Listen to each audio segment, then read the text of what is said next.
Mic check, mic check. Right.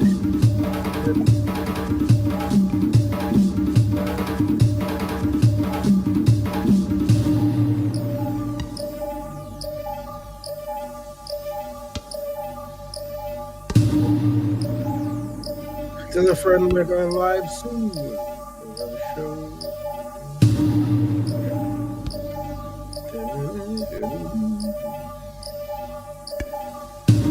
All right, there we go. Let me just get some read mode. Redo. There we go. Boom. Hello, family. Welcome to the Betterment Broadcast. I'm your host, Brother Raven. Don't forget to tell a friend, we're live. Let's Chris get the PDF up so we can get this show started. There we go. This is the 266th show. That's right. That's 266 attempts at work with the Black community to find solutions. That's right. So let's go through the intro as we always do when we start the show, and go tell your friends we're live. Okay. So don't forget the Black Betterment Building Instagram. There it is. Don't forget to follow it. I'll post it in here just in case people forget. Go follow it.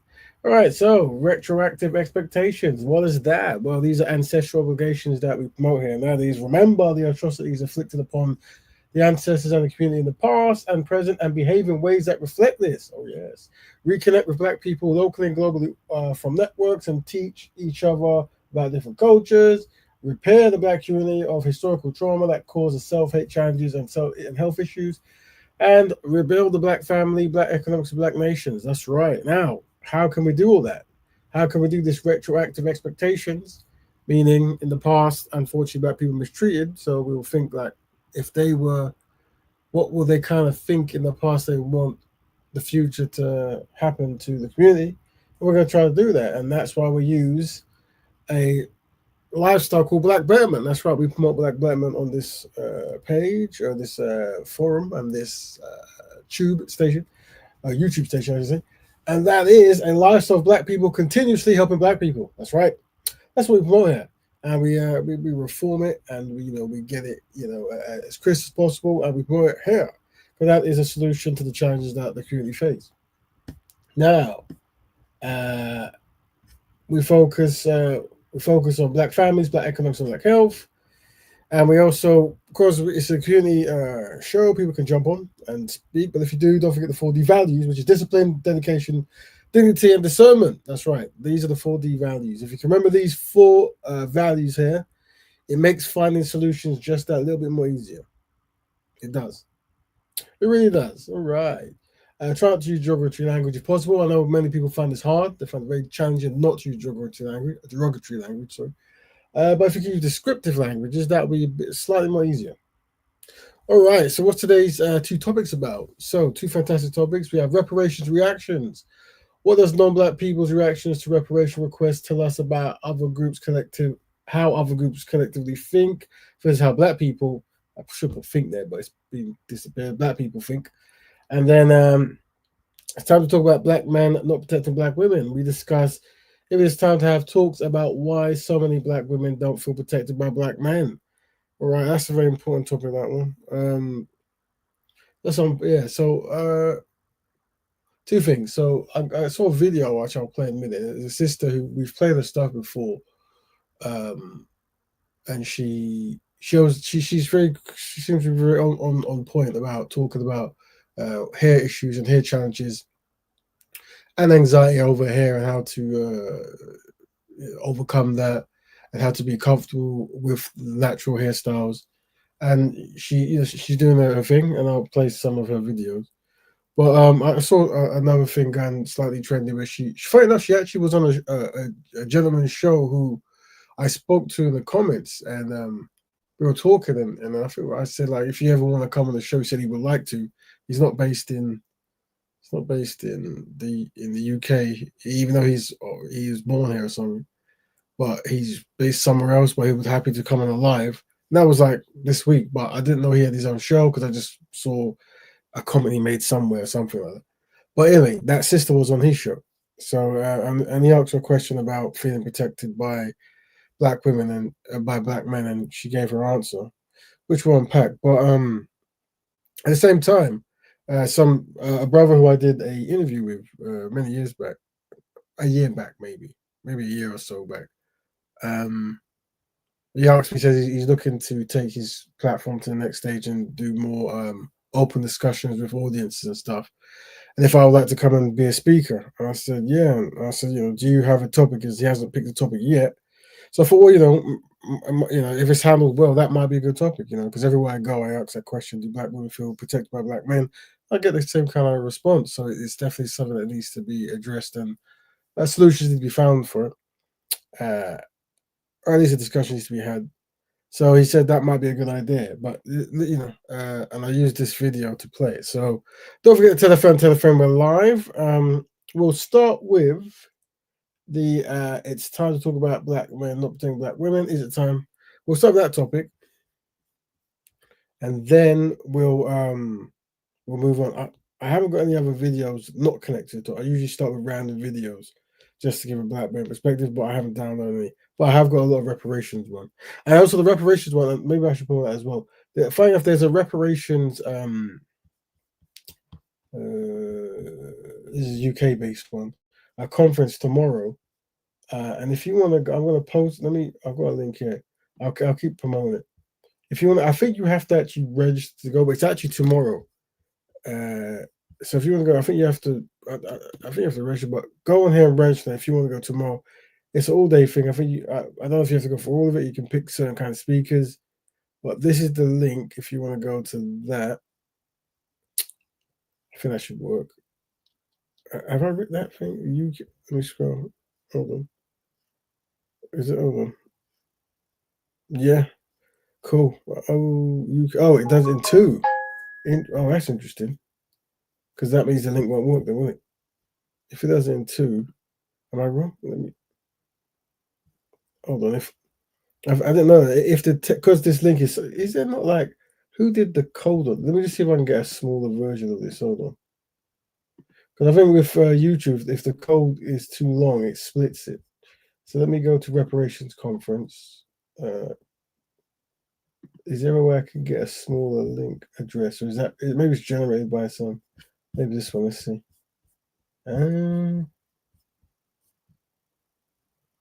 Sign up for the mailing list. I'm just checking their website now. I mean, this is their site, so you can actually find it yourself. It says tomorrow. I mean, is that the site? Since you did the site, mate. This is their site. Sorry about that, because the link won't work because it cuts out. But because it's such a long thing, it cuts out, doesn't it? Oh dear. So you go in there and see. Where we go? Register. Yeah, there'll be this one. Look at that. This might be it. I think I found. Yes. Fantastic. So what I'm going to do is I'm going to copy this one here, paste like that for a spacebar. Big up brother Jeff and everyone else who's live in the house, and also Dan. Big up Dan. The first thing works, has it? Oh, cool. All right. Well, if it doesn't work, this one looks more presentable. This is the UK Reparations Conference. If you're based in the UK, sign up. If you want to go, and I think I tried to go last year, but I missed the date because I'm very clumsy with dates. So this one here, and also if you can't leave for whatever reason, they might also stream it, but you might still have to register to get the stream links. So if you can't leave your house, you can register. I'll just give your name and support, whatever, and then they'll send you the links of the different speakers. I should really promote it better, to be honest, because I only really, with me and dates is a problem. I need, support with remembering numbers, it seems. But yeah, there you go. All right, so that's that. So that's the reparation, but we're going to come back to that afterwards because it's triggered by something Lenny Henry did, and also the reaction to it, which is very key, very important for case study. But let's go back to: is it time to protect black men? It's time to talk about black men not protecting black women. So yeah, like I was saying, the big up Dan. Like I was saying, is a lot of sisters, and if you're a sister at home, you can have your opinion on this. Do you feel protected by black men? Definitely a good topic I would like to get actually discussed. But like I told the brother who wants to do the show on it, if I'm going to go on the panel or whatever, it has to be handled with respect and dignity, and it has to be a solution-based stuff. These things can really become anxiety fest, which works good for algorithms and conflict, but it doesn't really work good for solutions. So that would be the goal, is to find a solution between, if black women do not feel protected by black men, what is to be done about it? Also, one thing we want to be doing as well is governing response from black men. I think sometimes, at least in the events I go to, a lot of black men sometimes are very defensive, and learning how to communicate with women versus men is two different things. And sometimes some brothers, they don't shift talking strategies. They just say the same thing. I recommend not doing that. But yeah, we can unpack that. It's a very important topic. But anyway, moving to the first one. Let me play the video of the sister who's got the thing. So here's a video that remind me that it's a topic that we said we're gonna tackle, but we haven't. And let's see. I should have labeled it number 2. Is this one? As a woman. There you go. So let's say this. I think it's this one. And the girl version of you. Sure. Have you ever felt protected by the black man? You really want me to answer that question? Yeah. So this is a question I ask a lot, and usually the room goes quiet. Well, sometimes it's not goes quiet. Or sometimes there's a whole lot of, a scream out, no, whatever. But generally, it's similar kind of response. No. There you go. No. Never. Never. Never. And that makes me sad because I want to be. Now, obviously, people have different experiences, but generally, the consensus I get is that, well, at least in the shows I do, and this is obviously why I've put it as a priority to try to fix that dynamic in the community about the feeling of not feeling protected, and also a lot of that could come from visibility and also speaking up. I think the online black man is the person who seems to have the biggest mouth in the black community, and we need the constructive, conscious black man to have a bigger mouth, and that's a collective effort as well. I want to have a black husband. I want to have black babies. I do. Also, this is what I was trying to explain to the black man and the black woman from my analysis. Is black women from the places I've gone tend to talk about wanting to be with black men and they want to have black family, but there's a disconnect or a challenge. While black men tend to either want to be with other women, and they never mention wanted to be with black women, or they want to be with everybody, and it just so happens that the everybody is more inclusive of like other community groups or whatever. So that's something that we've observed. Well, let's kind of listen. I really do. But it's hard. It's really hard. Because it feels like there's something about me that triggers something in a lot of black men that makes them, I don't know, makes them act in a certain way with me that makes us feel like we're competing. We shouldn't be competing. I don't want to compete with you. I want you to talk to me. I'm actually a very traditional lady. I know I may not come across that way, but I really, really am. I feel like we have roles, and I'm happy with that. But you saying that, yeah, I may not come across that way. Yeah. To you, why do you feel like you may? Because I'm vocal, because I'm not scared, because I can make eye contact for 5 minutes and it doesn't bother me. That's why. Okay. And I know that might make people uncomfortable. I'm aware, but it doesn't mean I'm not a softie. Right, and there's also separate issues as well about how a woman portrays herself and this kind of stuff as well. That's another topic that we can come to. Let's see if I've got any other. Did I label it? Because there are some men that I know.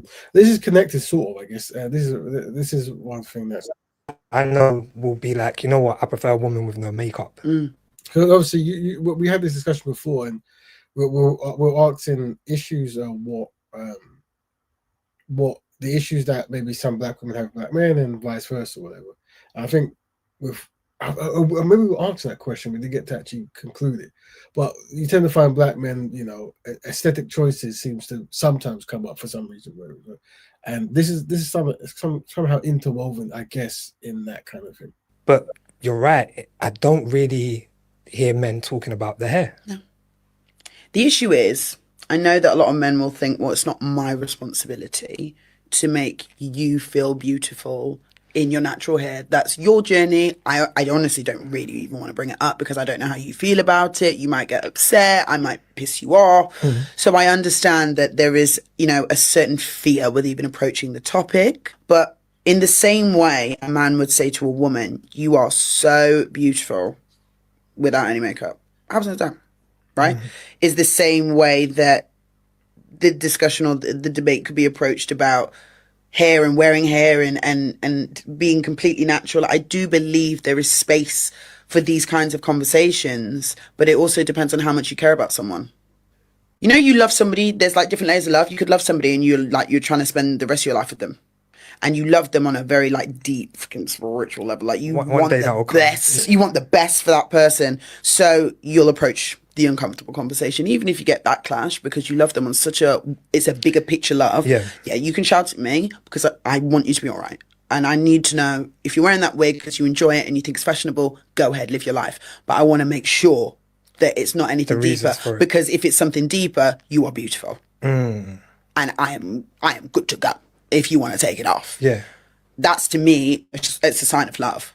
So I think this is trying to express ways of expressing understanding about hair choices and how to deliver what you might prefer, or trying to find out what is at the root of certain choices. Is it more expression, or is it self-hatred and this kind of stuff, and trying to find constructive ways to work that out to deliver assistance, whatever.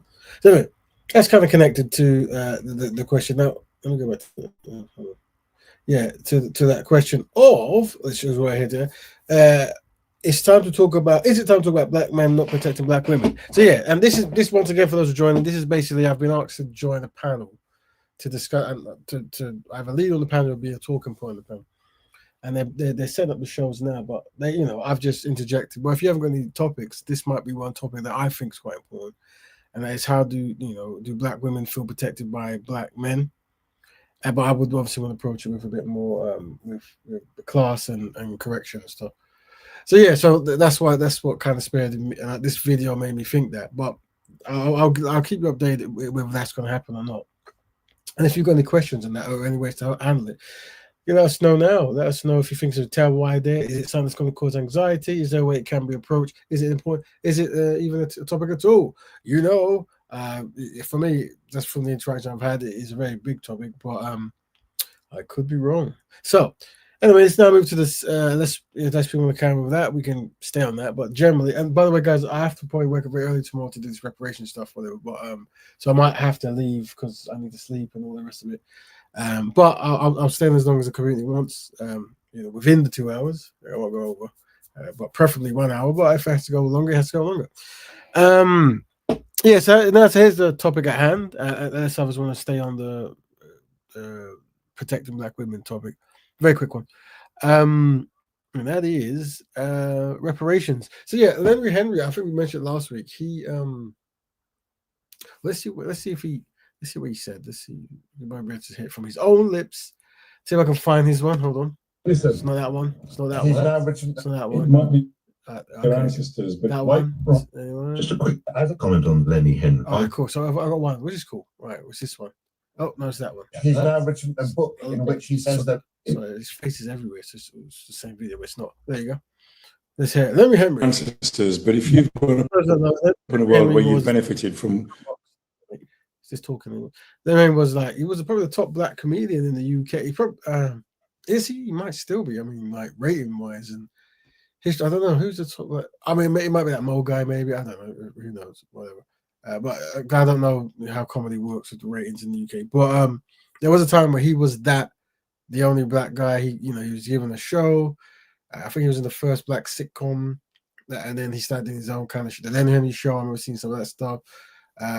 And yeah, he used to do a lot of the raising money to charity kind of shows and stuff. So he's really been he's cherished by white people. He's definitely one of the people we highlight as in definitely a big fan of marrying European women, and that was the case study we do, as in he's loved by white people. He's helped white institutions. He's married a lot of white people, and now he said this. And the question is, how will the white support stay or leave? Let's hear what he's saying. It might be your ancestors, but if you've grown up in a world where you've benefited from their appropriation of slave labor, there is something to think about in terms of what can you do to pay back. This isn't about the past. This is actually about the present and the future, because the reality is that the wealth gaps that we see between black people and white people, the structural racism, the GDP differences that we see in Black majority countries, the social exclusion, the higher rates of mental ill health of the descendants of slaves.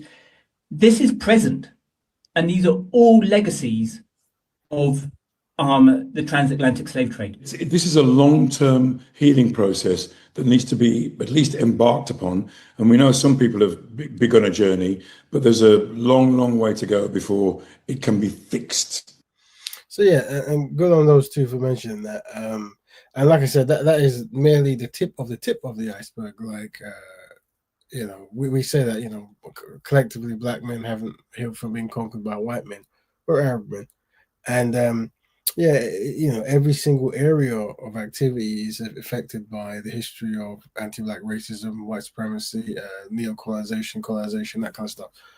And yeah, and so, you know, everything, the choices we make. I think the second gentleman, he was talking about like GDP and African countries and mental health and that kind of stuff. Yeah, all heavily impacted. And when you look at the Black community, it is quite disparaging, the numbers and the scope.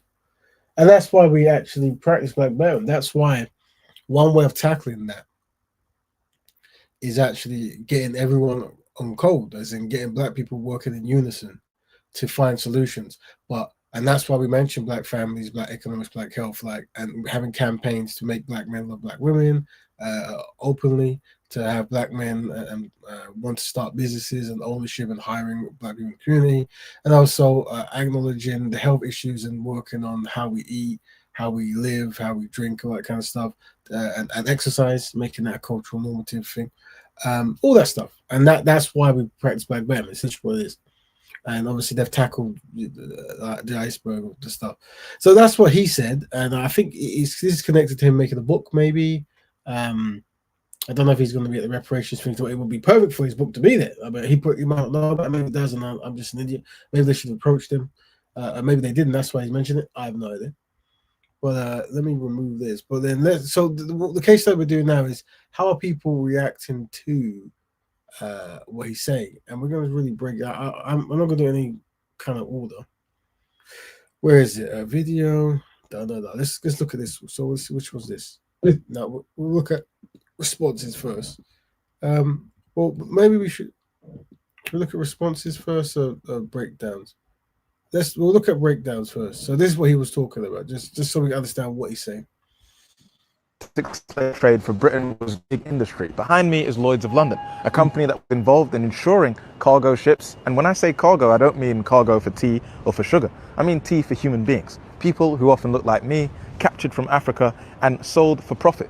A situation that caused millions of deaths directly, at least 3 million is estimated, and millions more excess deaths and early deaths. Despite that, Lloyd's only committed about £40 million for reparations, in some sense, in projects for members of the Black community, despite the fact that the poverty rate for people in the UK, often from formerly colonized and enslaved countries, is about 40%. And it's been that way for the past 25 years. So many people are uncomfortable with the idea that companies should cough up money for their role in underwriting the trade of human beings as commodities. But what if it was investment in schools? Not just for Black people, but for people in underprivileged areas across the UK. What if companies like Lloyd's? Well, I don't know, bro. I should approach this brother, because is he saying, what if reparations was not just for people who were? I need to go back to see who this brother is.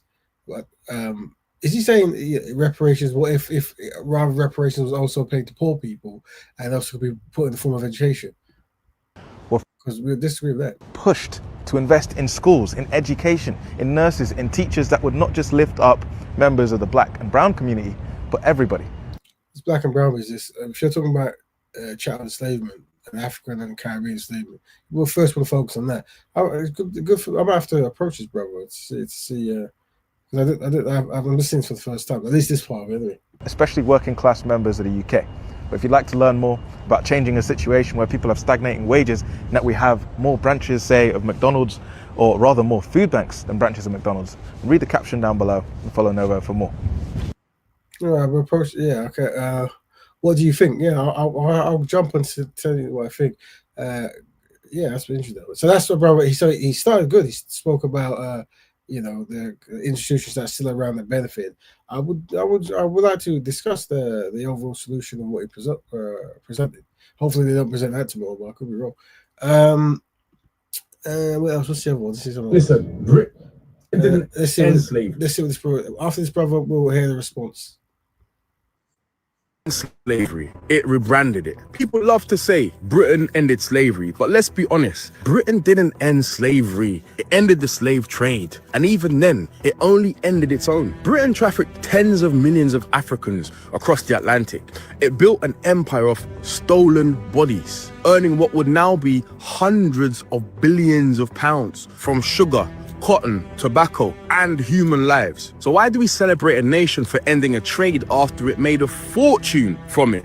Did Britain end France's trade? Spain, Portugal's trade? No, it just stepped away when profits dried up, when enslaved labor stopped serving the empire's economy. See, by the early 1800s, the plantocracy was collapsing. The Industrial Revolution had shifted power from plantations to factories. Machines replaced enslaved people as the source of wealth. Britain didn't just grow a conscience overnight. It saw a new market. Then came the Haitian Revolution, the only successful slave revolt in history. Enslaved Africans rose up, defeated Napoleon, and built the first free Black Republic. And this terrified Britain because if Haiti could do it, Jamaica can do it, Barbados can do it, Antigua could do it, and the list goes on. So ending the trade wasn't an act of benevolent morality. It was damage control, a rebrand. It made Britain look civilized. Big up Ash Chronicles and Sister Christian. While staying powerful, and it gave them a moral edge over revolutionary France, who was their main rival at the time. And even when slavery ended in 1833, the enslavers got paid, not the enslaved. Remember that. £20 million in compensation, billions in today's money, a debt the British taxpayer only finished paying in 2015. Meanwhile, rebellions kept happening. The Christmas Rebellion, Morant Bay in Jamaica, proving that black freedom didn't come from parliament, it came from resistance. So no, Britain didn't end slavery. It rebranded it through colonization, indenture, and new forms of exploitation. So hear what? Before we celebrate abolition, we really have to ask, who really benefited? We got the brother there, Rahman Mohammed, RM, check out his stuff.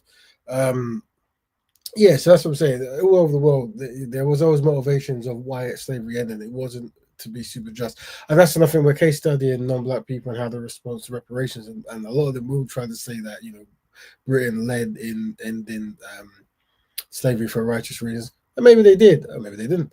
But either way, my interest is more so how people come together to justify not paying, or how to pay, because that shows you how collectivism works, and that's the learning that we recommend black people do. Like, learn the people group who benefited from destroying black people, see how they collectively operate.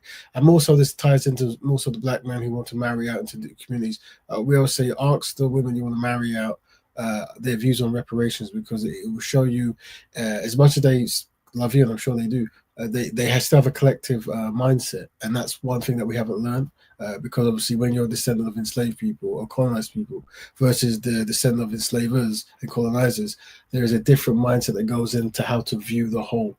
And that's the learning that we try to use Black Betterment to improve upon. Anyway, so that was now let's look up some of the responses from the Europeans about the Lenny Henry's claims.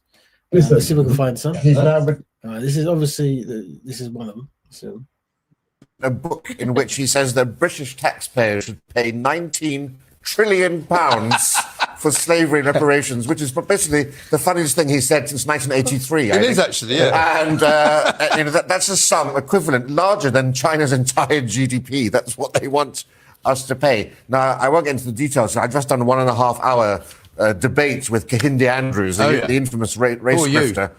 Which is out now on YouTube if you want to see it. Trigonometry was very good. Yeah, thank you. But basically, slavery only made about 5% of the British economy. But all these Marxists like to pretend that there wouldn't have been any industrial revolution. Nothing that Britain has achieved is because of British genius. It's all because of slavery and oppression. I thought we ended slavery. We were the first nation in the world to deliberately make ourselves poorer in order to advance a moral good. And we're still doing it, But apparently. the broader point here, of course, is that these race activists don't care about slavery at all. Because if they really did care about slavery, Lenny Henry would do what he did with Comic Relief and go to Africa and talk about modern-day slavery, where there are 10 million Africans living in Africa today who were slaves, and there are still slave ships going to the Middle East. None of that, of course, is spoken about, which shows you this is really about attacking Britain and the West.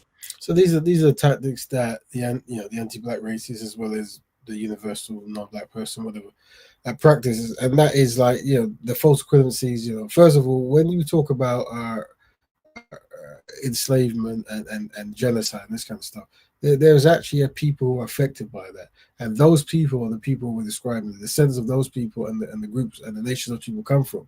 What they do, they start talking about, slavery is going on in the world. So why don't you move to Africa or move somewhere else and try to stop that?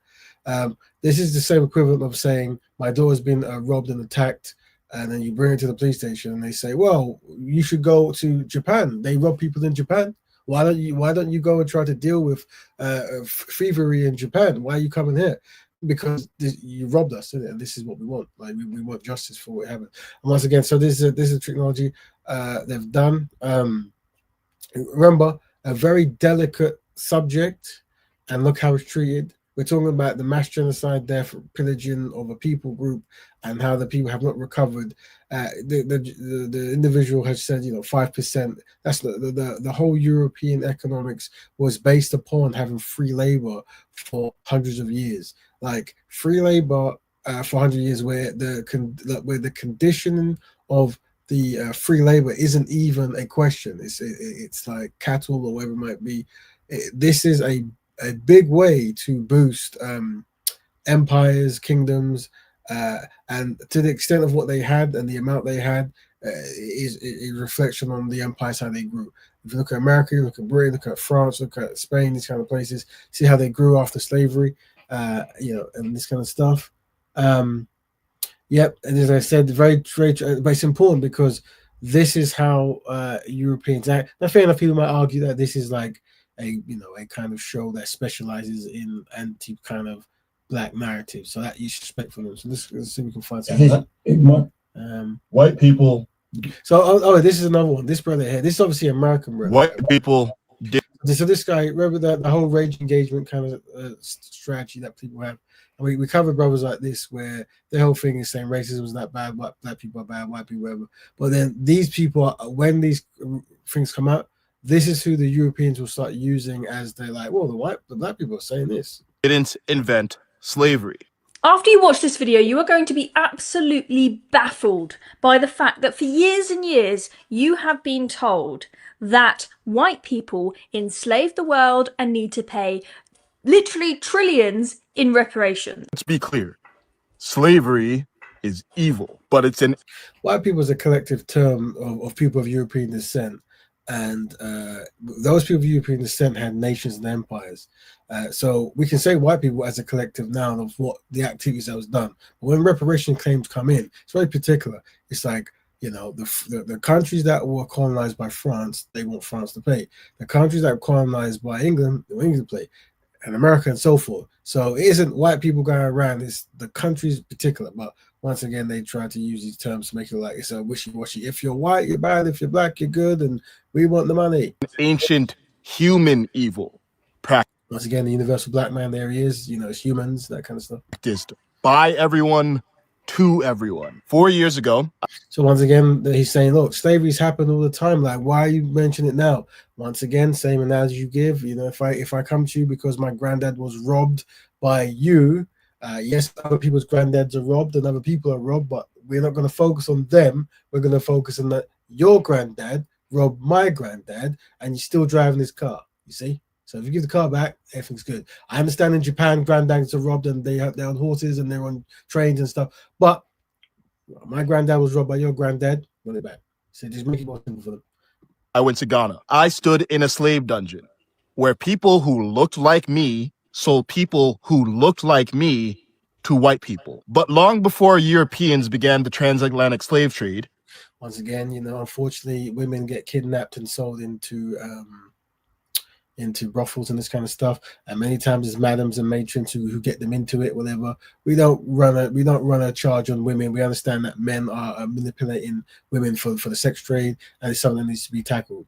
This is what the man's trying to do, because one tribe sold another tribe into something allegedly here and there. This then negates the whole structure of racism and the need for it to have reparations. There was a trans-Saharan slave trade. For over 1,000 years, brown Arab slavers sold millions of black Africans across the Sahara. Then came the Barbary slave trade. In North Africa, Arab and African races. If you think about how preposterous this concept is, of how obviously this brother's doing it, but he's made it a talking face for his white friends and stuff.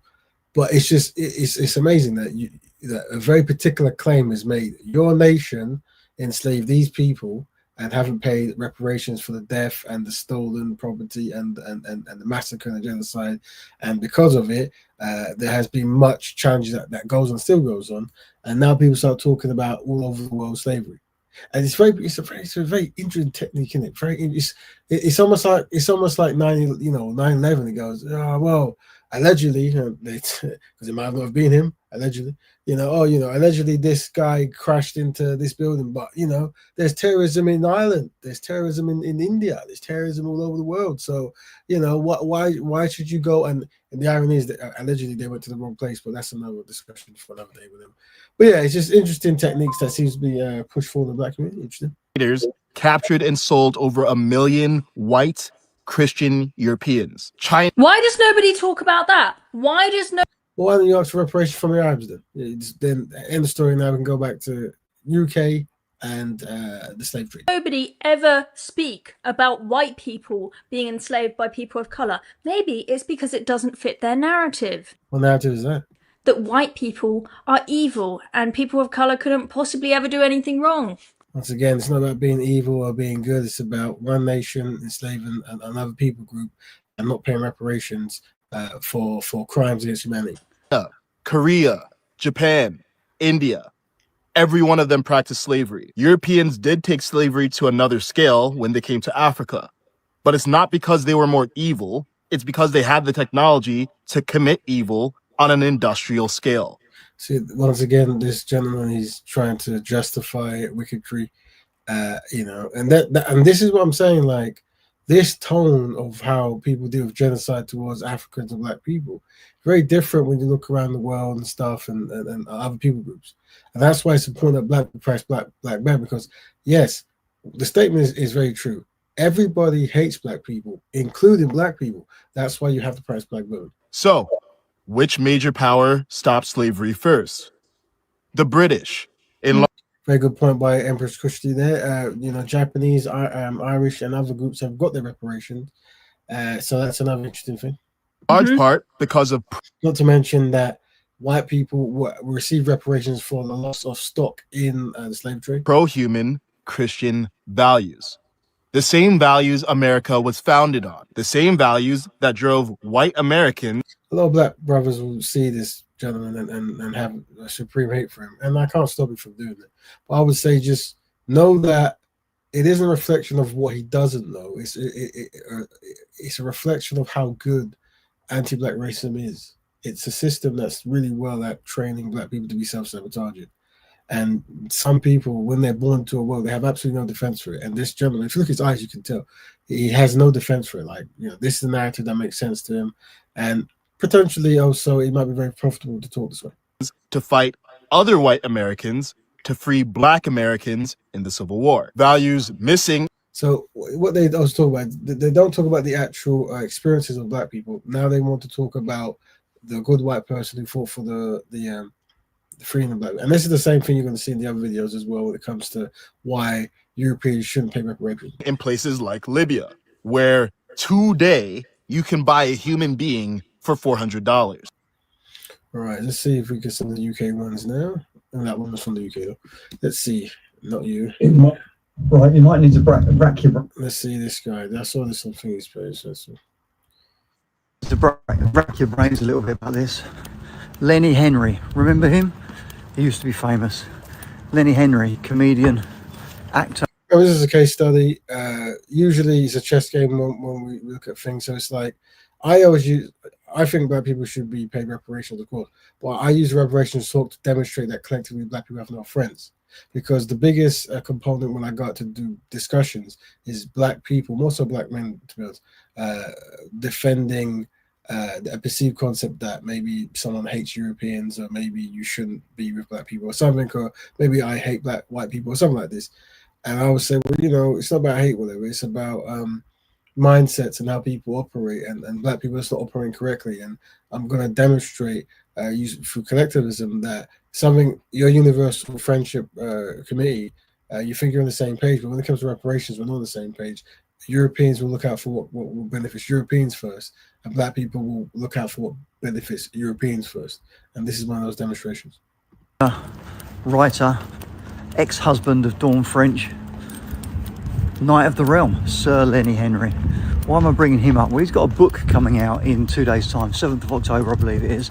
And that book is all about slavery and reparations. And in that book, he comes to the conclusion that Britain should pay 19, get this, trillion pounds in reparations. 19 trillion.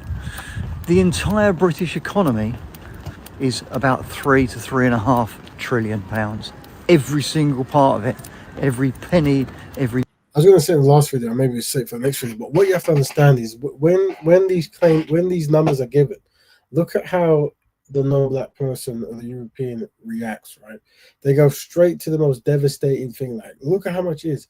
At no point do they say, and they always go, oh, this will bankrupt the country.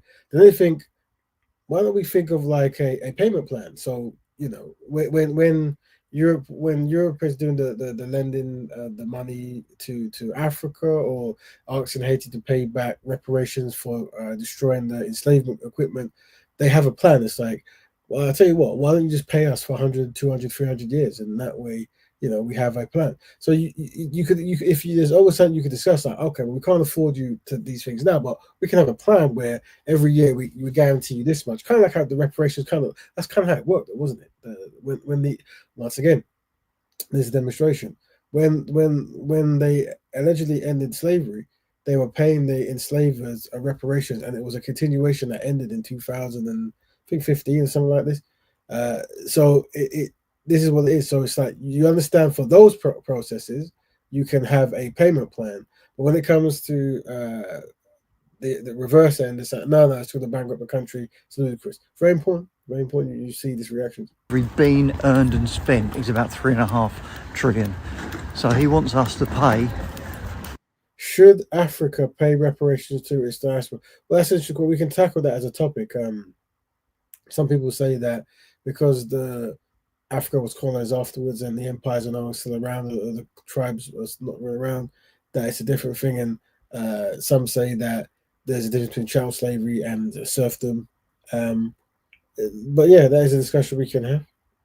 But the slave trade was the way it was handled was by the Europeans, and also the what it actually did. It wasn't just, okay, which kidnapping is a terrible thing anyway, right?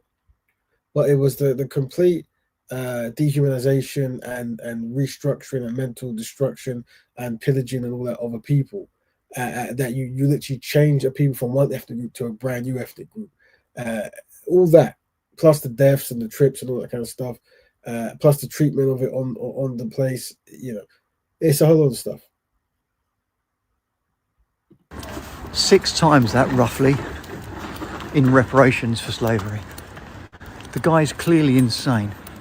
I'm not going to get into the... Once again, he was the best comedy man. They liked him marrying the daughters of white men, all that good stuff. He was on all the teddy bear after one eye charity thing, the red nose, whatever it was. Now he wants reparations. He's insane. Age-old arguments about slavery. But this whole argument about reparations is utter bullshit. This is a practice that ended over 200 years ago, or around 200 years ago. I told you that the strategy that most unfortunate Europeans use is time. If you just play the time game, and whenever they say something, well, that was 10 years ago, that was 20 years ago, that was 30 years ago, that was 40 years ago. If you don't believe it, go look at African Americans. their slavery and stuff and Jim Crow and stuff happened much more recently, and they'll say the same thing. That was 10 years ago, 50 years ago. Look, you see what I'm saying? So time is the technique they use, so don't forget it. It was ended by the British. Once again, did it again. And this is the same. I think Malcolm X says, you stab a knife in my back 10 inches and pull out 3 or something. This is not progress. You know, the knife needs to be removed, and you need to clean the wound and then pay for trying to kill me. And every single nation in. There was a discussion about Lenny Henry and his call for reparations on is that country a lot casters podcast saying Africa should pay first. Okay. Is that saying a lot us eaters? Is that one word? I can't see that. But yeah, I haven't seen indulged in it at one time or another. Sorry, every single powerful nation.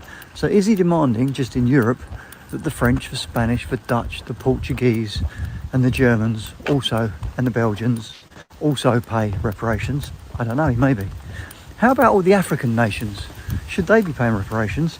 Because in many of the West African nations, they actually captured their own people from the smaller, less important, inferior tribes, and they captured them, enslaved them, and took them to the coastline to sell to the nasty white. So there you go. That whole, Africans, South Africans, what they do is they understand the difference between France and England and wars, and there's no like white versus white, but when it's like, but you guys did to yourselves, so this is how they behave. Europeans.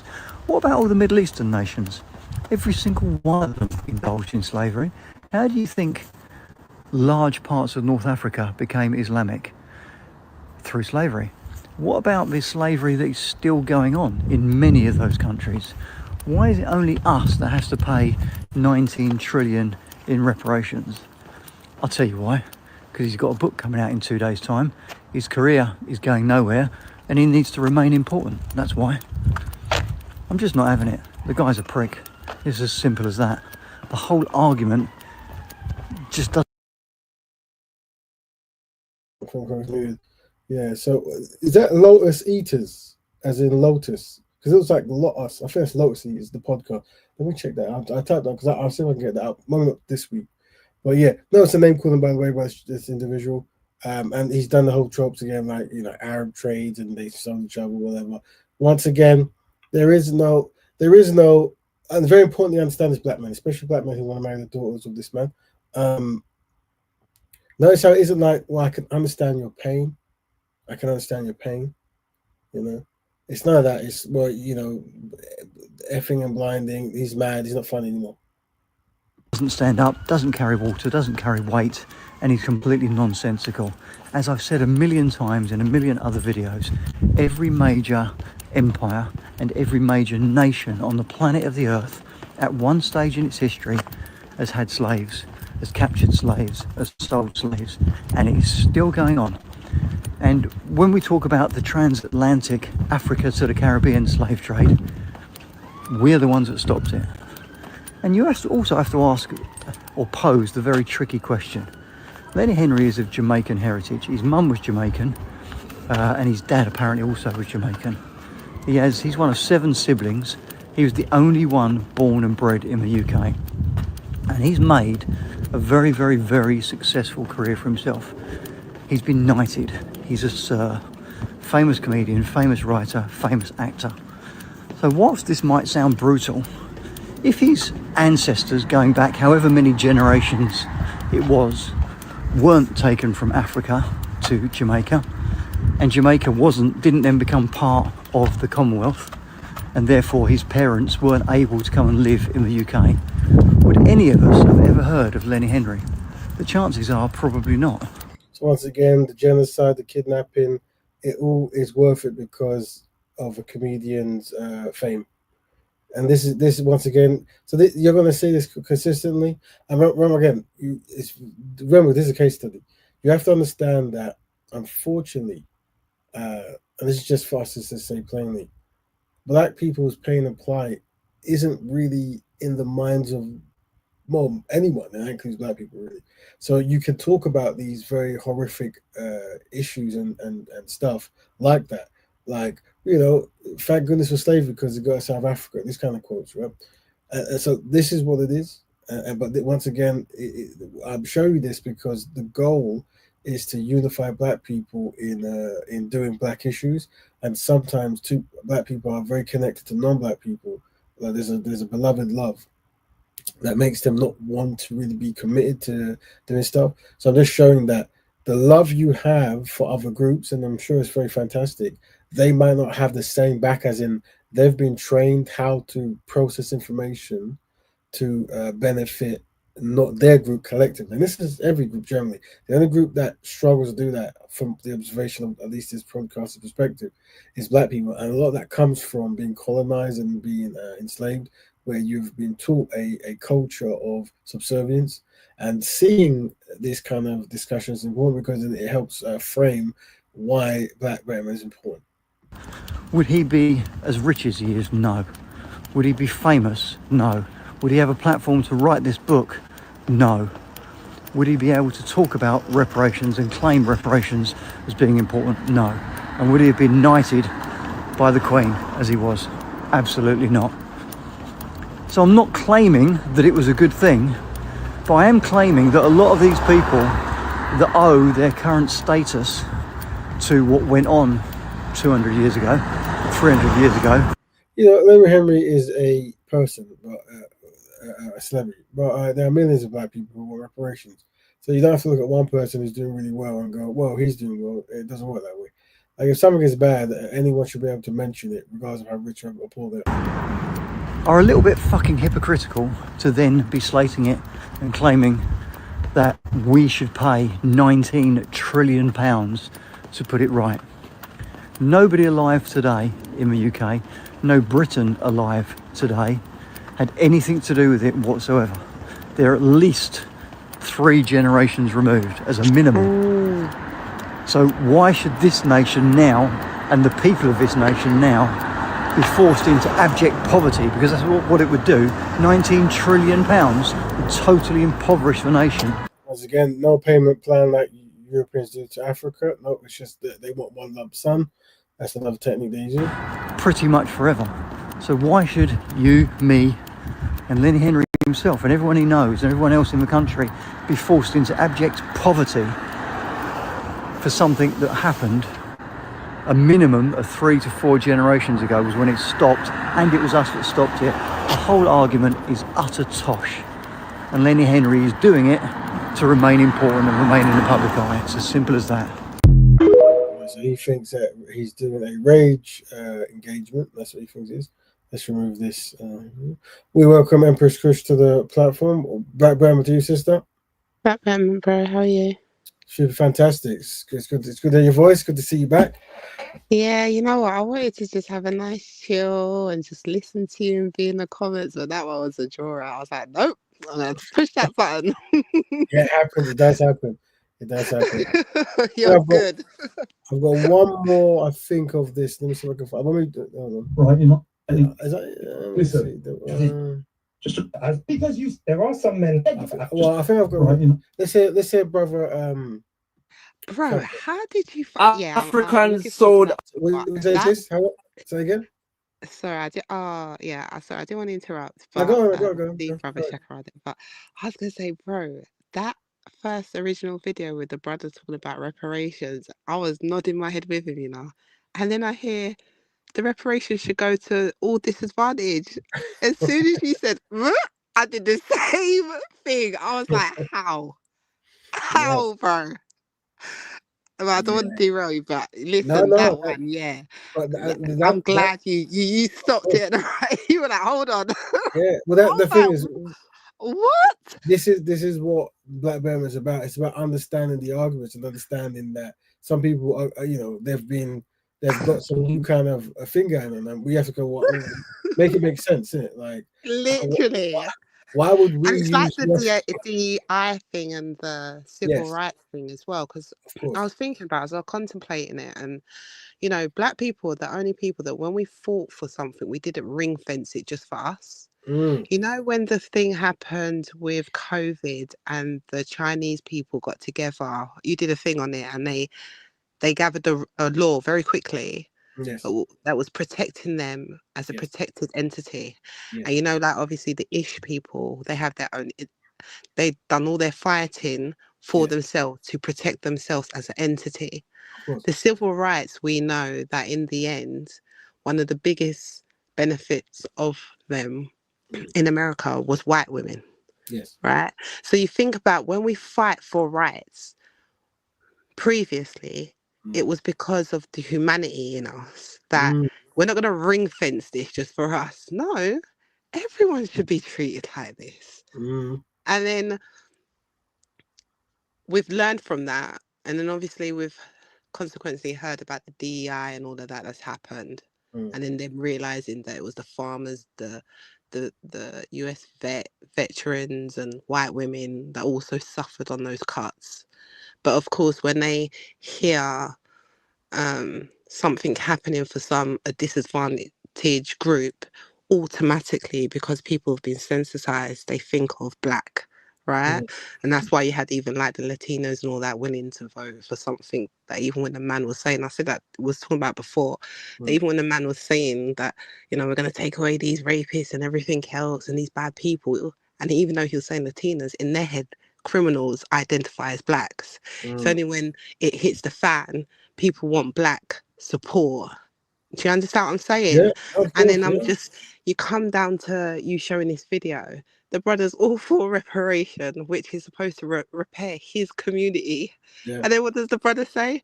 It could even go to the disadvantaged youths. Yes. Like what? It's great. Like that one spun me. We've heard a lot of things, bro. That one was just like, oh, what now? Well, the thing is that there's many brothers who that will make sense to them, and that's why we have to have. You see, this, you know what I mean? They'll talk about knife will crime and fight all us sorts. down bad. Yeah, but this is why what we do is important, because if we don't get codification and proper reaction to these things, people will lead who don't have a history, right? Yeah, and absolutely. And with the power they're given. And I guess maybe you could even argue that in America and here with the whole DEI stuff, there are people who meant well, I guess, but because they didn't actually have a firm grip on history and a firm grip on community, the all for all stuff started becoming too uncontrollable, and people, it just couldn't really land because the net was too wide. You see, I think it's also like the powers that be is I think that's everyone's got their skill, for being generous. I mean, we've got quite a lot typically, but one of their skill is to be quite underhanded and snaky when it comes to treaties, commitments, promises, right? Like there's even an actual saying that like an Englishman's promise is not a promise or something like that. There's an old saying, I think we saw about that before, right? It's known, it's like historical. So when you are effectively talking about setting up something, it has to be ring fenced, or you have to make sure why they said in certain times why they said that you have to have a proportion of these people, just to make sure you can't snake in and out of it, right? Because you say, okay, we're going to give out you're fighting as a black people for rights. You say, okay, we're going to give you these rights, we're going to give it to everyone, it's open up for everyone. So you assume that when you go through now, it's a fair playing ground. It's a fair playground. But once you get there, you're still met with, institutionalized racism, red tape, all of that stuff, and you're constantly set back. Whereas the other people that it's all for are jumping those. They've not even got those hurdles. No. Do you understand? So we know about people in Britain who are getting rejected off of job applications due to their surname. Yeah. Do you know what I mean? Yeah. So it's just crazy how we're not learning, or how things really do repeat itself. And that's why Sankofa is so important. Like you have to understand what happened before so you don't fall for the same tricks, because as we're always saying, like they don't have new tricks. They just keep playing the same ones over and over again. We're just not learning. Yeah. Hence my man saying, let's get reparations and share it with everyone, you know? Yeah. Very shocking, very shocking. Yeah, but and that's why we got to try like the reparation things tomorrow and stuff. Yeah. So I went last year, remember? It was you really did, good. It was a really big eye opener. And you said something about understanding what it means to go when they're talking about reparations and how it falls so much deeper than that, and to what the guy before was just flippantly saying. And that was one of the things that I learned, is that we've got the word Martha, but there's another word for what we're particularly going through. Yeah, I think the Azam, I can't pronounce it. Yes, yeah, yeah. The Manzamalingi, the Manzamalingi, I think, something like that. Yeah, and when you break that down, it's like understanding that you manage to, with an individual, you manage to strip them through their humanity, strip them through their history, while keeping them alive. Yeah. So you've not killed them, but you've stripped them to any essence to root them back to anything.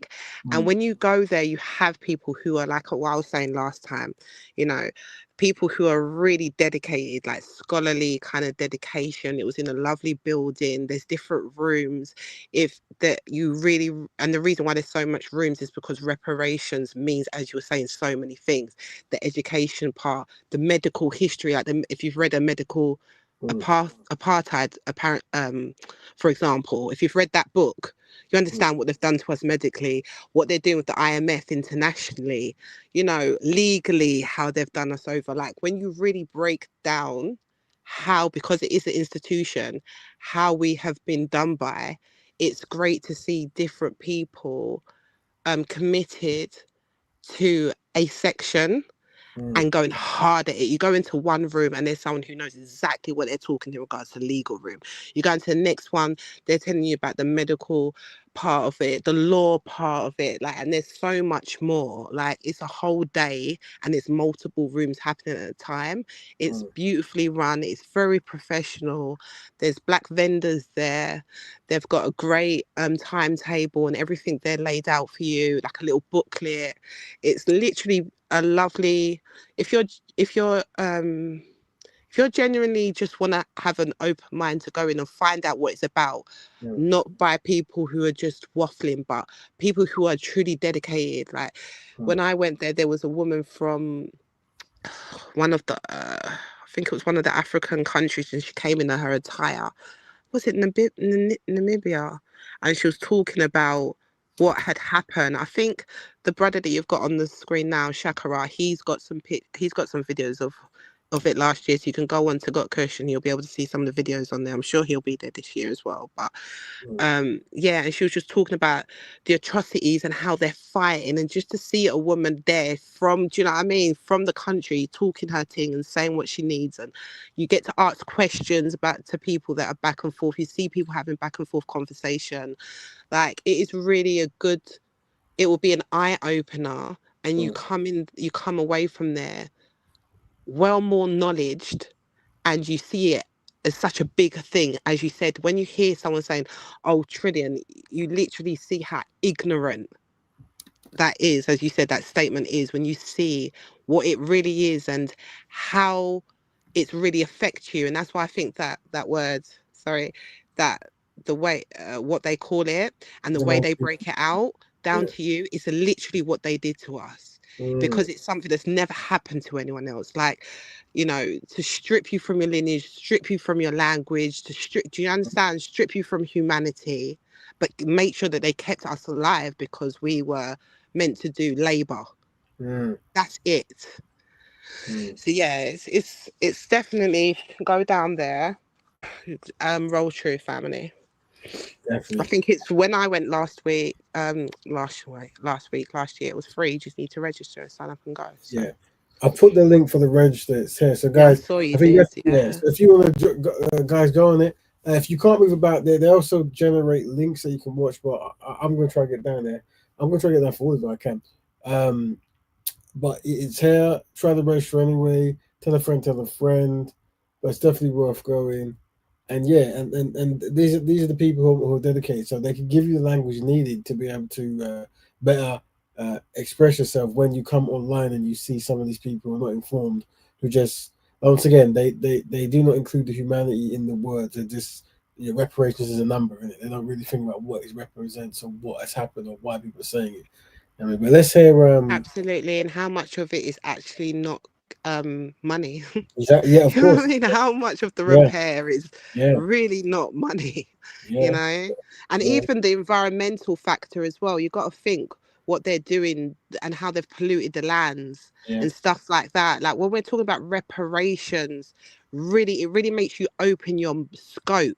mm, Like we're talking about how they've affected us in the diaspora, but as us back home as well, and mm, how they've they've they've shifted certain natural cycles of nature. They've just shifted. It will never go back in our lifetime or our mm, children's, because it's mm, been damaged so much. yeah, Do yeah, you know what I mean? And then you yeah, talk about the IMF and how they've abused us with the funding, mm, right?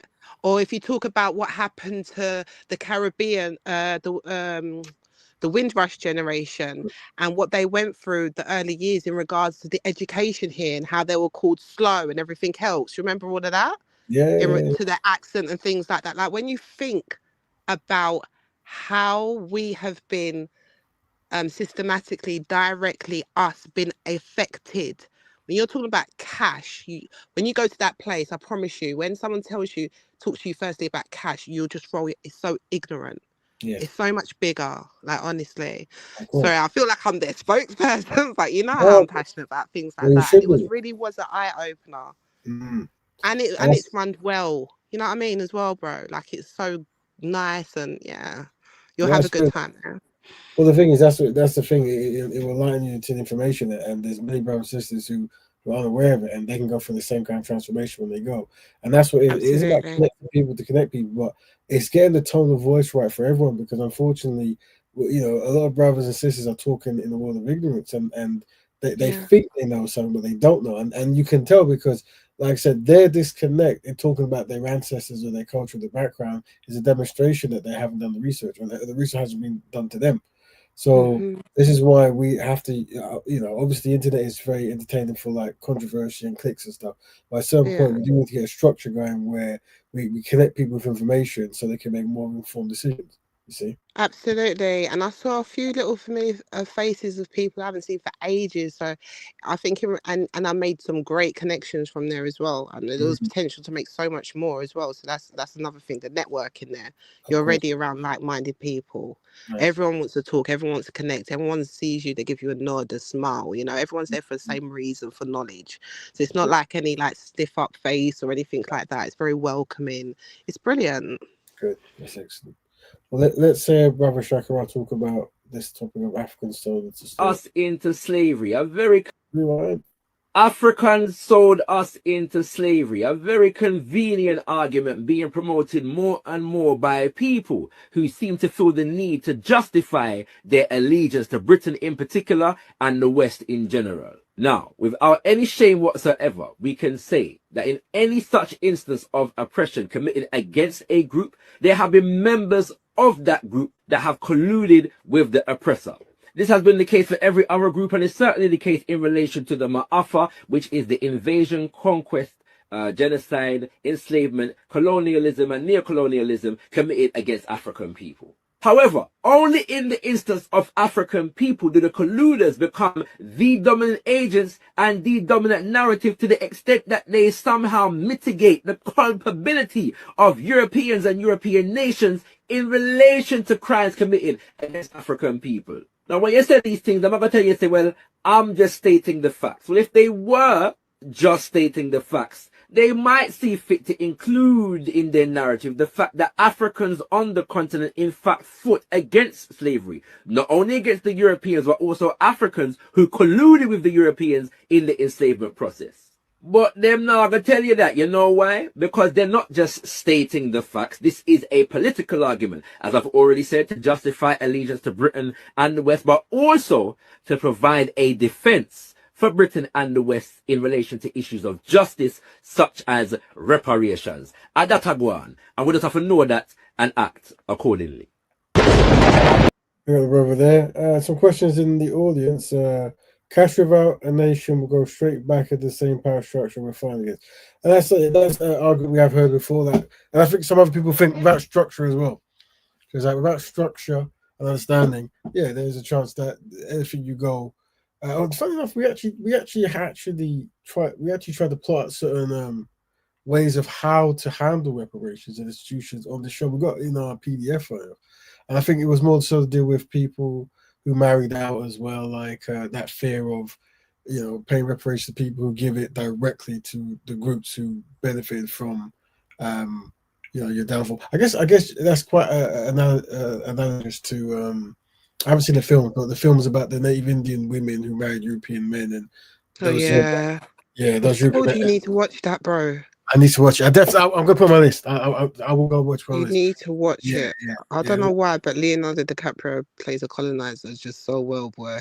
He's good. I've seen him in a few films. He's really good at playing a colonizer. I must have Yeah. watched Django again. I was just like, my God. Yeah, But yeah. I'll definitely. It's on the list. It's on the list. But that's you the need to watch that one. I'll send you a link. Don't worry. Yeah. No, I can get. I trust me. I've got it. I can get it. All right. Yeah. But, well, then you're just being lazy, then, bro. Yeah. I told you this time ago. Yeah, I'm bad. Yeah, I'll swear. But yeah, Can I? Yeah. Go ahead. Yeah, go ahead, sis. I just wanted to comment to what the brother says. So you can say what you Go. want to say. No, go. Come on. Go I ahead. think it was a really good comment. Cash without a nation will go straight back to the same power structure we're fighting against. And I think that's why the reparation is so well. I think when you go as well, you can trust that it's in good hands. Like when you see the panel, Esther's there. Yes. And lawyers and so these people there, they're not playing, and if they've had setback. Oh, and that's what I said. Remember I said that last year as well, that I think it's at the end or the beginning, they'll tell you the notes from last year. So yes, there's different talks in different rooms that happen, and then it all comes together at the end when I went last year, and then they break down, like the goals from last year, if they've met them, what the setbacks are, what's the plans going forward, which I appreciated, right? So I just want to say that the way that they're moving, you'd think, like you said, if you listen to like internet guys, this thing is just up in the air and someone like Tariq Nasheed is at the helm of it or something. But it's really like lawyers and people that are serious, people who've got skin in the game. It's been in it for donkeys as well, like doing it for time. And I really believe, coming back to what the brother said, is that is the point. You have to build a nation. That's why they're not just going for cash first. Let's fix these other entities first in order to create a stable nation, because right now the diaspora and the people at home are a broken nation. And the other things that I mentioned, about the law, about the education, let's start fixing that first as they're doing.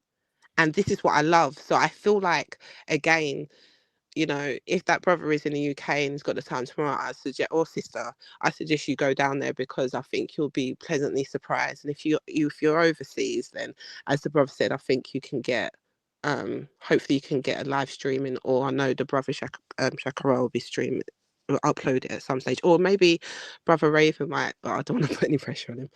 But I just think that they're actually doing some nation. They're literally doing that. They're fixing the fundamentals of the roots. I'm saying, bro, the foundation. They're not just going for cash. They're doing things that will create or fix a broken nation. I agree with that. I would recommend if you can go down there, but if you can't, the link we've given in the forum, if you click on it, you can sign up, and then they'll send you the Zoom link so you can watch it live, and then they make it into a big video afterwards, I believe. But that's what I got from signing up. So that's if you can't make it down there. I'm in the UK and we'll be okay, cool. Dan D's. Well, good. That's good to see you, bro. So definitely share the link there if everyone's going to go. So two topics we let me give you that for a minute. Two topics we had today: reparations reactions. We're looking at Henry, and obviously many people have been saying reparations before, but he's quite a celebrity, so obviously when he says things, he'll get a reaction. And I guess the case study we're doing today was observing non-black people, how they react to this reparations claim, as just a case study to demonstrate that collectively black people have no friends, and to use that reaction to help demonstrate that, because ultimately when you talk about nation building and being on code, they're all synonymous. It's how do you operate as one for the collective benefit of your own group, and sometimes understanding purpose and understanding who's in and who's out is important. So we're using that to demonstrate. Go ahead, sis. No, I was just agreeing with you. There you go. And so that was the reparations reaction. And then also I was invited. I certainly feel that, like, as he's getting older, bro, he's just loosened his tongue. You know, like, I think he's wrapped up his stocks and shares now.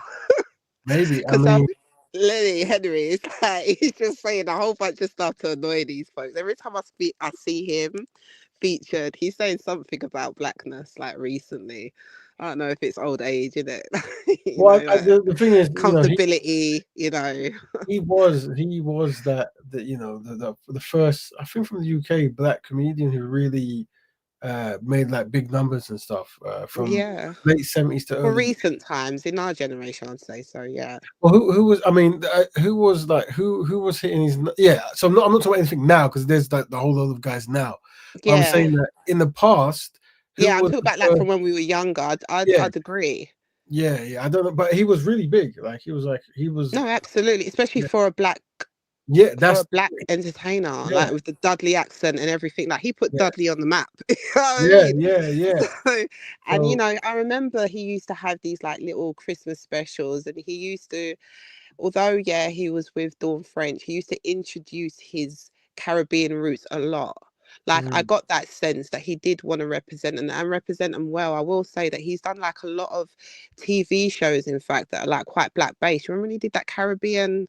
But he's done a few things, and I know he's recently did a stage theatre as well with a black young boy as the main character, like young theatre.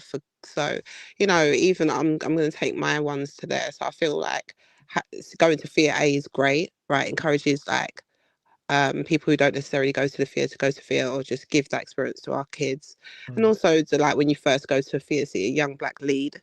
Do you know what I mean? Like, so like, I just feel like as he's getting older, he's just like, yeah, why not? He just don't care. I mean, so that, he said something, so it's good to check him out and what he's saying. But so that was the reparations reaction. And then like I said before, I've been invited some show, brother called Powers, for breakfast, I think. And he wanted to invite me to speak on a show he's building. But at the moment, there was no topic, and I came across a video floating of a sister saying she doesn't feel protected by black men. Yeah. It kind of reminded me. It kind of reminded me of when I do a lot of the live shows, and I usually ask that question, and I've always got the same response.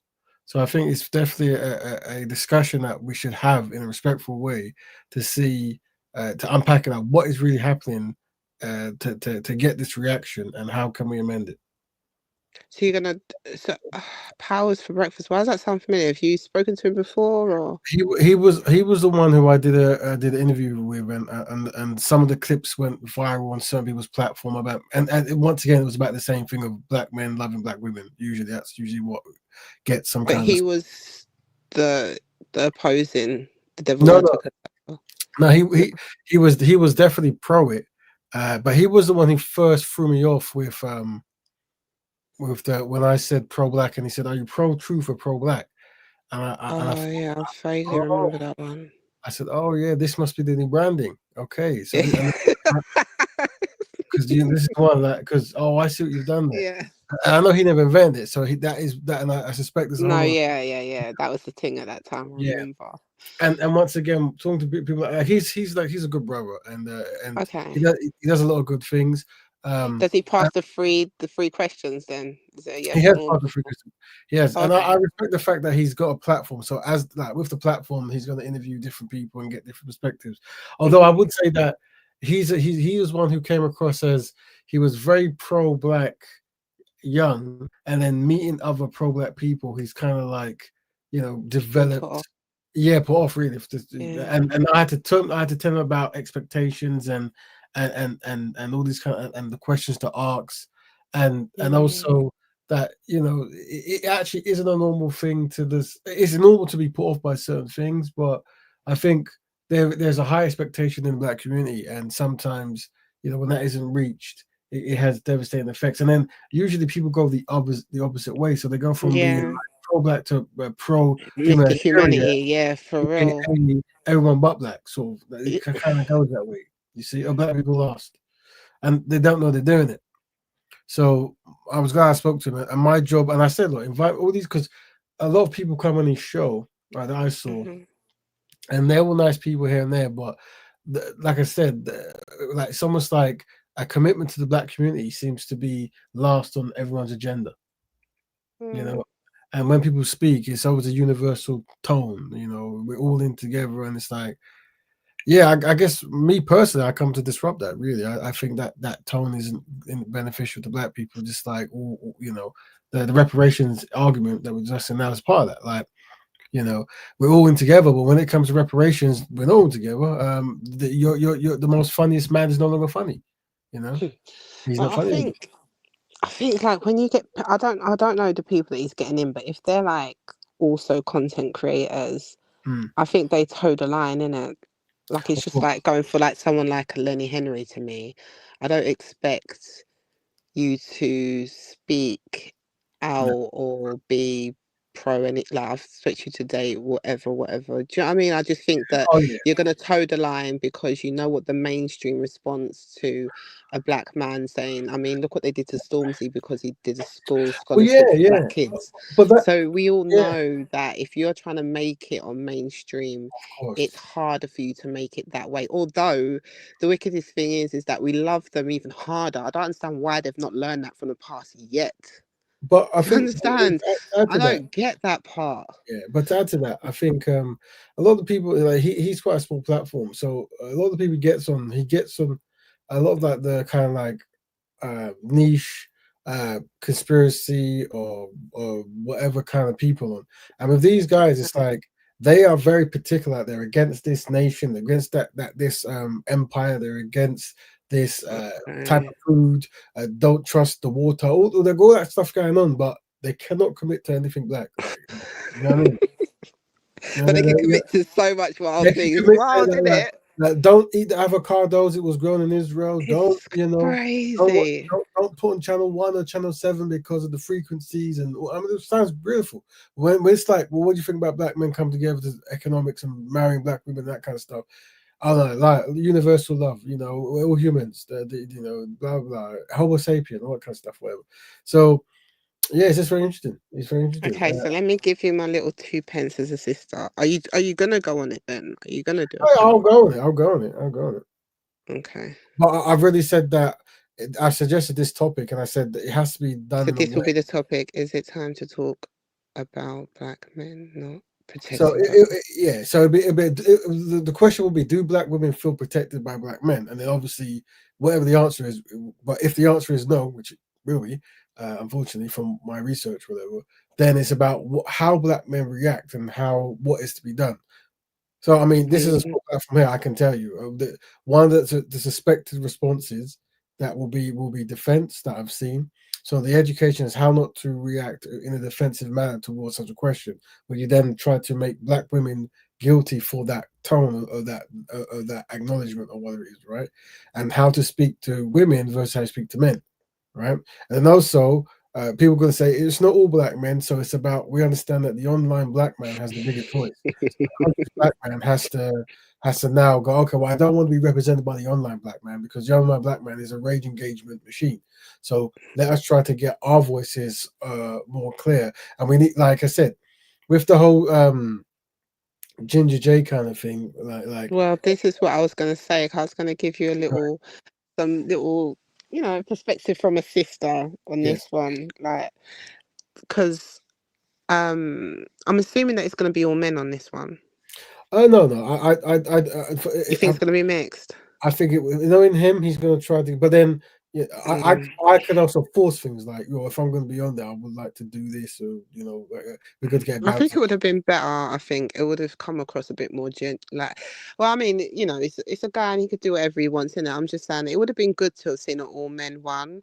Right. If it is mixed, then like the first thing that comes to my mind is like another Ginger J scenario, and that is not, Well, unless this it's is the problem. This is the problem. The problem is I can step into a place and I've got a way of being, but everyone else might just like I have Roman speakers calling on people just flow off the rails, and yeah, you can't control the people. no, you can't. So that's why sometimes, just because of the reaction, it might be good to have a part system like we kind of do here, where it's like part one is with men, part two is with women, and part Yeah. three is prepared for to come together.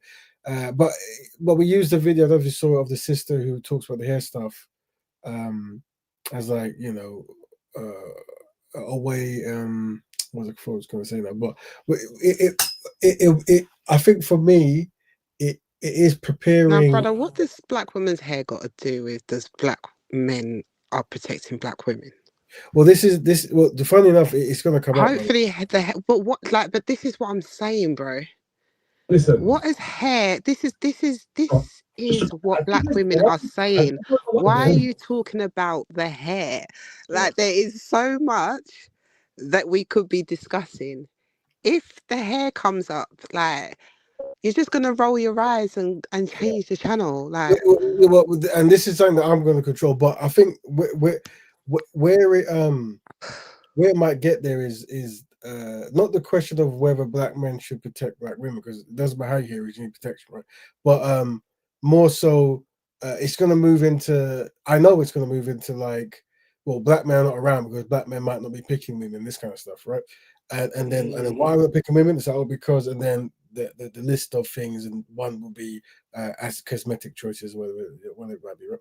So, but the reason I mentioned hair anyway is because this sister, she champions black women's hair, but more so like the psychological effect of how people are because of hair. And then in one of the videos that we've got here, she's talking about ways of how to communicate about hair, as in, because her thing is to have black women go natural because of the stress I and so think I've forth. seen her before, actually. She's quite, She's an advocate for. Yes. So yeah. So with her, but the next video I've got on her talking to the same gentleman, who I also spoke to this guy in a comment to come on the show for him, but I didn't know he had a show like this. But really good show. I've just discovered it recently myself. It's such a good show, like it's exactly what we need, like, honestly, because like I was saying before, I was saying this, and like when we look back, look how long ago I was warning this, like the whole value of like the UK man online is just, they just, what I mean, ran behind this thing, and it's not a good look. And I just think, seeing him, I've seen some other like podcasts recently as well, like it's just good to see some maturity, where you could still have banter, it could still be fun and entertain, all of that, but just informative, or just for some people, especially young people, to actually see. Because if you're like if you, depending on how old you are, if you was like 10 the last 5 years, you've gone into 15 now, all you've seen a UK black people is just, it's just raw. And that's at a really fundamental time, and we know that it's not like how it was when we were growing up. Like, this is where they're getting most of their stuff. At least we had like the playground, or after school, or you're seeing dynamics, you're seeing your friends, you've been in groups. Some of these people are really getting these real life scenarios from these over, do you know what I mean? These over exaggerated scenarios, and thinking that that's life. So I think it's good that you get to see like his kind of content, like, it's really good. Well, there's him, and so that's why what I was trying to do, and still do, is collating constructive content, and just maybe even forming. And he doesn't seem like he hates women, Sorry to interrupt you, but that's just a good big point, bro. Because women have a sixth sense. Like, I'll be like, and then I know that even though I can see it with some people, like some people who like are like, friends or whatever, who are male, I know that they've got to see it. Like, I'll let them know But you know that you've got to see it first, and then it happens. But Well, so black, with certain women have a sixth sense, but with him, I just don't get that. Where I've gotten from other people, it's just like, you know. So yeah. he just comes across normal. I came across him through a video because I think he was talking about some biracial kind of topic of something, whatever. And I made a comment, and I was noticing, I don't know if it was his page, another page, but he was in there. And he was responding to other people about the topic, and he responded to me. And it was a well, constructive conversation. He said, "Look, he's interested in talking to me more about this, if possible." I said, "Well, you always want to come to the Betterment Broadcast." He said he would like to. So I said, "Let me sort out a topic, and then you can always come on and talk about whatever it is." And then I started seeing his videos outside of him just doing the monologue. It was him talking to people. So, oh, so he's got a platform. I didn't know that. He's got on Insta, he's got really like good sketches with him and his son as well. Right. Okay. Yeah. Really good ones, like really, really like relatable, funny ones. So yeah, he's doing well. I'll try to really healthy. I'll try to put him in Davis. There was another brother I want to speak to as well. I put a dark skinned brother. I put him on his videos. He was talking about protecting women and stuff, and obviously a lot of the men weren't best pleased with the stuff he was saying. But I was gonna approach him as well. I mean, a lot of people call him a simp, and that's what you're gonna get usually if your channel is just about protecting black women, you're gonna get that kind of entourage, whatever. Yeah, but that's good. I'm glad that you're building, like, because this is what we were saying from the initials. That's what it's got, because it might be that you might have to be the one to come up with a panel, and then you've got these links with level headed men to conversate with, because it might not be. And I get that, and I 100% agree with, instead of starting it, see if someone else you can lend to, and I understand that you're doing that as well. But I think, if you're now getting that kind of caliber, it might be, bro, that you've got to facilitate. Because as I said, as I'm asking you these questions on another bro's thing, and not to say that I'm knocking this bro, I'm not knocking him or nothing like that. He said that he's down for the free questions. So, you know what I mean? He's good, he's cool. But what I'm saying is, you can't control another man's way or how he does No, things. of course not. No. And I think that with you doing it in a certain way, I just think it'd be so refreshing. So so the goal is to do things in unison. So jump on platforms and do platforms on a constructive nature, but also go into like that semi kind of wild world, kind of like I did with Brother Jedi's platform, right? Where it's like there's clickbait merchants out there, but they haven't yet. One of the kryptonite to clickbait merchants is literally like remaining calm and asking constructive questions, because usually what they do is they like the rage-based responses, because that gets like, they'll say women should never be able to vote, and then rage bait, black women are ugly, rage bait, black men are stupid, you know what I'm saying? Why did you go let's talk about that for a minute. Like, where are you getting this data from? And then it's all with the cards start falling down, because you're not actually shouting and screaming, because that was the goal. That's why most people don't turn up for part 2 of any debate I've done ever, and part 1 ends up disappearing off there. Has it disappeared? Most times I talk to certain people, part 1 disappears unless it's like someone else's platform that I paired with them. If it's just their platform, if I say the same things I say all the time, they usually take it down. I hate consistently. How dare you be consistent? Yeah. So it is what it is.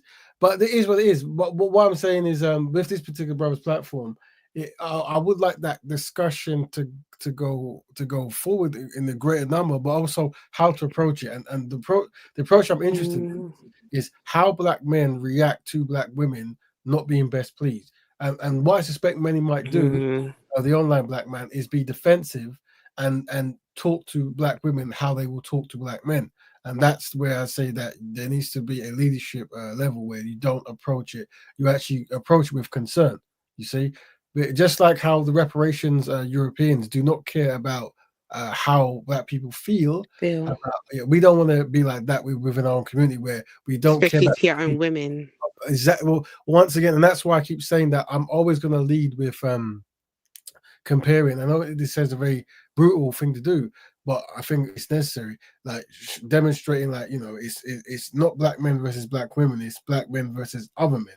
And when you put it in that perspective, we're doing very bad. And you can say, well, how comes other women are better protected than our women? How comes that you cannot say these things against other women, but you can against ours? And that's because we are losing in the league when it comes to online perception of protection of our women group and what is to be done about it. And once again, they're gonna say not all black men. I go, yes, but the online black man has a bigger algorithm than the conscious black man. So what is the conscious black man gonna do? And that's a discussion like that.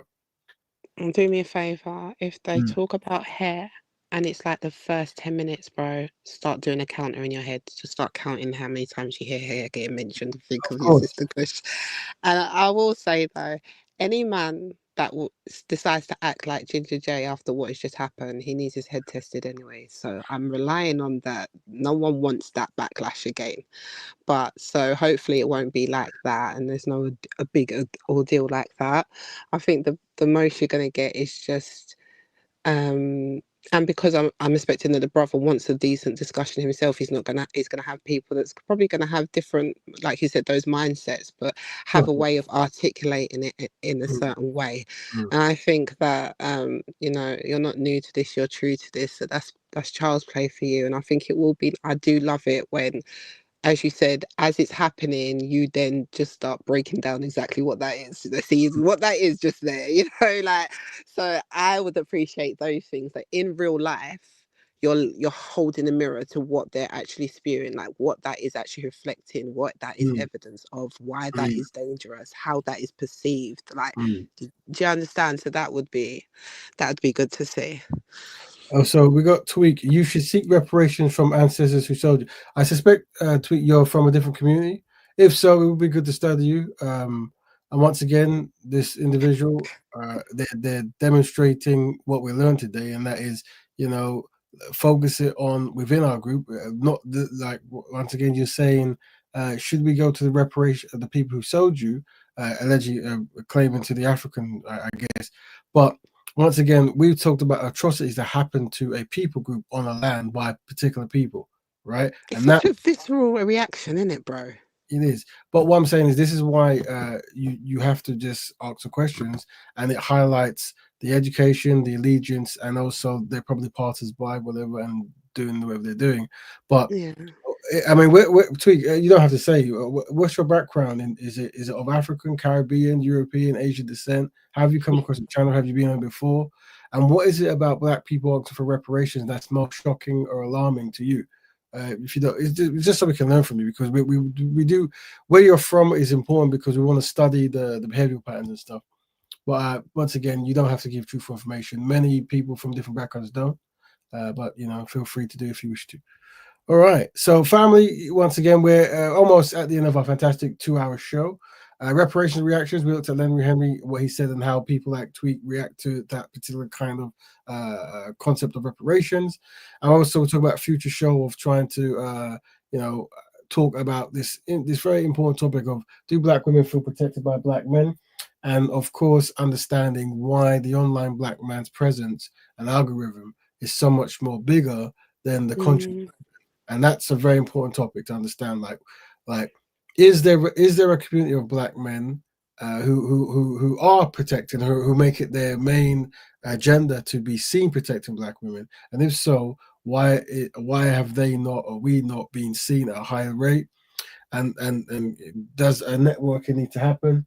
And I guess that is one of the things. What do you mean by being seen? Like, as in this, they want to be seen to do it, but they're not doing it. No, I'm talking more so they're doing it and they're not getting recognized. Yeah, so my thing is, there's clearly Black men who protect Black women, and that's their lifestyle, right? But there's also people who are very quiet, right, who do that anyway.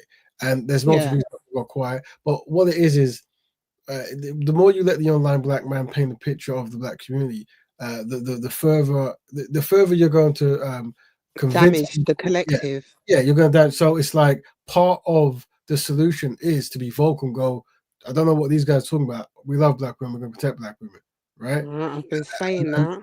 Very, and I guess in the Ginger J thing, we did see a few men standing on business like that, right? But we also saw the online Black man talk about what ifs, a lot of what ifs, and but she was naughty or whatever they were saying. Yeah. So, like I said, it's about making sure the real conversation is to have the conscious Black man speak with the online Black man. You see, And then what should happen is the conscious black man is openly educating the online black man online. Yeah. And even if he's not receiving the education, you're making it so clear that everybody else can see it. Do you know what I mean? You're just highlighting what they're spewing. That's always I a mean, technique. And that's why stoicism is important, and control, and also declaring what that's everywhere I go, I declare what I'm about. I'm about black betterment. And that is described as black people working with black people to fix black issues.